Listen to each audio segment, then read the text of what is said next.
আচ্ছা, আপনার সন্তান যদি আপনার কাছে বিষ চায়, আপনি কি তাকে বিষ খেতে দেবেন?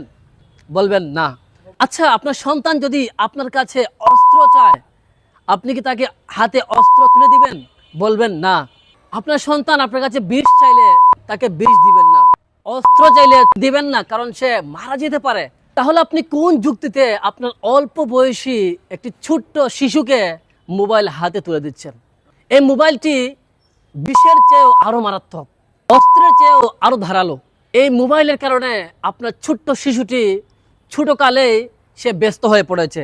এই মোবাইলের কারণে তার লেখাপড়ার প্রতি কোনো মনোযোগ নেই। এই মোবাইলের কারণে সেই ছোট্ট শিশুটি একটি ছোট্ট ডিভাইসের মধ্যে বন্দী হয়ে গিয়েছে। এত বিশাল দুনিয়ার মধ্যে কি ঘোরাফেরা করবে, একটু খেলাধুলা করবে না, সে একটি ছোট্ট ডিভাইসের মধ্যে আবদ্ধ হয়ে গিয়েছে। তার এখন মা বাবার কথা ভালো লাগে না, মোবাইল ছাড়া সে চলতে পারে না। এমনও দেখা গিয়েছে যে মোবাইল দেয়নি বলে বাবাকে খুন করে ফেলেছে, মাকে খুন করে ফেলেছে, নিজে আত্মহত্যা করে ফেলেছে এই মোবাইল। প্লিজ আপনার ছোট্ট শিশুটিকে, ছোট্ট সোনামণিকে একটু সময় দিন।